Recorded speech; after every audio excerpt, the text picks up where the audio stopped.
अस्सलामु अलैकुम वरहमतुल्लाहि वबरकातुहू व मगफिरतुहू।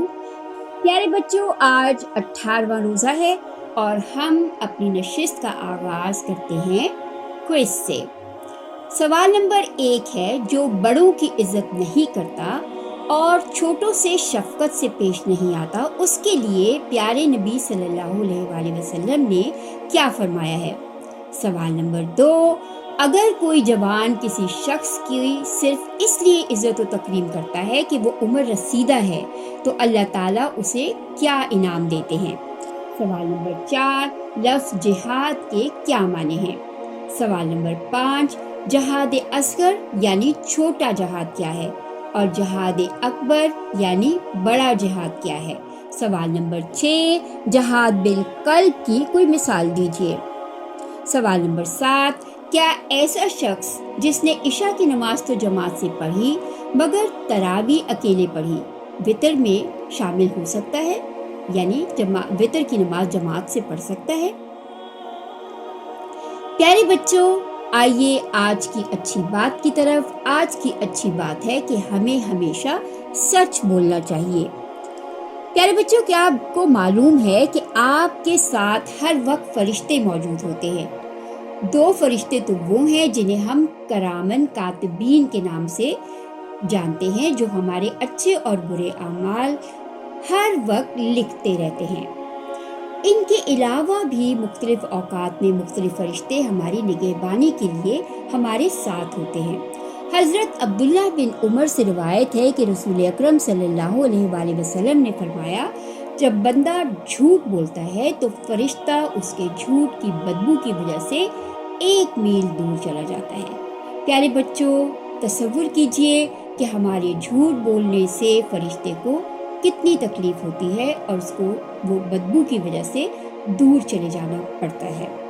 प्यारे बच्चों, झूठ एक फरेब है, झूठ एक धोखा है, झूठ एक बीमारी है, झूठ एक निहायत ही बुरी खसलत है। झूठ से एतमाद का खात्मा हो जाता है, झूठ से आपस के ताल्लुकात कमज़ोर पड़ जाते हैं, झूठ से इंसान इखलाकी मयार से नीचे गिर जाता है, जबकि सच एक ताकत है, एक आला तरीन खसलत है।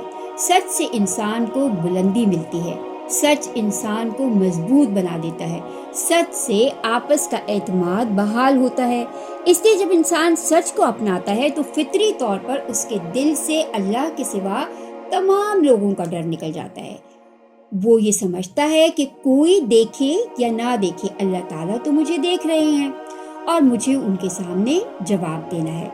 मुमकिन है इस दुनिया में झूठ बोलकर निकल जाऊं, मगर कल क़यामत के मैदान में जब अल्लाह ताला के सामने मेरी पेशी होगी तो मैं क्या जवाब दूंगा। नतीजतन इंसान बुराइयों से बच जाता है। प्यारे बच्चों, अल्लाह ताला ने इस जानिब इशारा करते हुए फरमाया सूरह तौबा में आयत नंबर 119 में, या अय्युहल्लज़ीना आमनुत्तकुल्लाह व कूनू मअस-सादिक़ीन, ए ईमान वालो, अल्लाह ताला से डरो और सच्चों के साथ रहो। और दूसरी जगह फरमाया सूरह मोहम्मद में आयत नंबर 21 में, फलौ सदक़ुल्लाह लकान खैरन लहुम, यानी तो अगर वो अल्लाह के साथ सच्चे रहें तो उनके लिए बेहतरी है। प्यारे बच्चों, हज़रत अबू हुरैरा से रिवायत है कि रसूल अकरम सल्लल्लाहु अलैहि वसल्लम ने फरमाया, मुनाफिक की 3 निशानियां हैं। जब बोलता है झूठ बोलता है, जब वादा करता है तो वादा खिलाफी करता है, और जब उसे अमीन बनाया जाता है तो खयानत करता है। प्यारे बच्चों, ज़रा तसव्वुर कीजिए कि आप सल्लल्लाहु अलैहि वसल्लम के मुखालिफीन भी आप सल्लल्लाहु अलैहि वसल्लम को सादिक और अमीन के लक़ब से पुकारते थे। प्यारे बच्चों, सच्चाई में बहुत ज़्यादा बरकत और झूठ में सरासर नुकसान ही नुकसान है। प्यारे बच्चों, हमें हर वक्त ख्याल रखना चाहिए कि न मजाक में और ना हकीकत में अपनी जान बचाने के लिए किसी भी लिहाज से हम झूठ को अपनाएं। आइए बच्चों, एक हदीस पढ़ते हैं। जिसने अच्छी तरह वुज़ू किया, फिर जुमे की नमाज के लिए मस्जिद में आया, اور خاموشی سے بیٹھ کر امام کا خطبہ سنتا رہا تو گزشتہ جمعے اور اس جمعے کے درمیان اس نے جتنے گناہ کیے ہیں وہ سب معاف کر دیے جائیں گے۔ ہے نا مزے کی بات؟ آپ کو کیا کرنا ہے؟ ہر جمعے کو اچھی طرح وضو کرنا ہے، پھر جمعے کی نماز میں حاضر ہونا ہے اور امام صاحب کے خطبے کے دوران بالکل خاموش بیٹھے رہنا ہے اور خاموشی سے خطبہ سننا ہے، تو آپ کے ایک جمعے سے لے کر دوسرے جمعے تک کے گناہ معاف کر دیے جائیں گے انشاءاللہ۔ پیارے بچوں، کیا آپ جانتے ہیں کہ صرف رمضان المبارک میں وتر کی نماز جماعت سے پڑھنا ثابت ہے؟ آئیے دعا کی طرف۔ بسم اللہ الرحمن الرحیم۔ ربنا اغفر لی ولوالدی وللمؤمنین یوم یقوم الحساب۔ پروردگار، مجھے اور میرے والدین کو اور سب ایمان لانے والوں کو اس دن معاف کر دیجیے جب کہ حساب قائم ہوگا، آمین۔